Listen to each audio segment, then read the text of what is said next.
ನೋಡ್ತಿದ್ದೀರಾ ಜನಸೇವಾ ಕನ್ನಡ ಟಿವಿ. ಇಂದಿನ ಮುಖ್ಯಾಂಶಗಳು. ದರ್ಶನ್ ಹೀರೋ ಸೆಂಟ್ರಲ್ ಜೈಲಿನಲ್ಲಿ ಪಂಚತಾರಾ ಹೋಟೆಲ್ ವ್ಯವಸ್ಥೆ ಇದೆ, ಎಚ್.ಡಿ. ಕುಮಾರಸ್ವಾಮಿರವರ ಆರೋಪ. ದರ್ಶನ್ ರವರಿಗೆ ವಿಡಿಯೋ ಕಾಲ್ ಮಾಡಿದ ರೌಡಿ ಶೀಟರ್ ಸತ್ಯ ಪೊಲೀಸರ ವಶಕ್ಕೆ. ಎಣ್ಣೆ ಪ್ರಿಯರಿಗೆ ಗುಡ್ ನ್ಯೂಸ್, ಇಂದಿನಿಂದ ಕಡಿಮೆಯಾಗಲಿದೆ ಎಣ್ಣೆ ರೇಟ್. ಕರ್ನಾಟಕದಲ್ಲಿ ಮುಂದಿನ 1 ವಾರಗಳ ಕಾಲ ಭಾರೀ ಮಳೆ. ಯಾದಗಿರಿಯಲ್ಲಿ ಮಗನನ್ನು ಪಾಸ್ ಮಾಡಿಸಲು ಮುಖ್ಯ ಶಿಕ್ಷಕರಿಂದಲೇ ಅಕ್ರಮ. ತುಮಕೂರಿನಲ್ಲಿ ವಾಂತಿ ಭೇದಿಯಿಂದ 3 ಸಾವು. ವೈಟ್ನರ್ ಹಿಂದೆ ಏನಿದೆ ಎಂದು ಬಹಿರಂಗಗೊಳಿಸಿ ವಿಪಕ್ಷ ನಾಯಕರಿಗೆ ತಿರುಗೇಟು ನೀಡಿದ ಸಿಎಂ ಸಿದ್ದರಾಮಯ್ಯನವರು.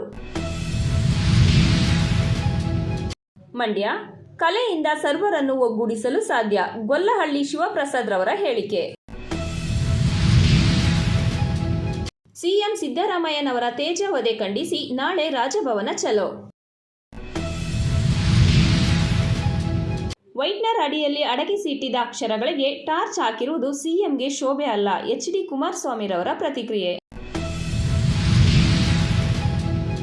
ಕೆಆರ್ಎಸ್ ತುಂಬಿದ್ದು ಕೆರೆಗಳಿಗೆ ನೀರು ತುಂಬುವ ಕೆಲಸವಾಗಬೇಕು, ಎಚ್.ಡಿ. ಕುಮಾರಸ್ವಾಮಿರವರ ಹೇಳಿಕೆ. ಮಂಡ್ಯ, ದಿಶಾ ಸಭೆಯ ನಡುವೆಯೇ ರಾಗಿ ಮುದ್ದೆ ಊಟ ಸವಿದ ಎಚ್.ಡಿ. ಕುಮಾರಸ್ವಾಮಿಯವರು. ಮದ್ದೂರು, ವಿದ್ಯಾರ್ಥಿಗಳು ಸತ್ಯ ಧರ್ಮ ನಿಷ್ಠೆಯತ್ತ ಮುಖ ಮಾಡಬೇಕು, ಸರ್ವಮಂಗಳರವರ ಹೇಳಿಕೆ.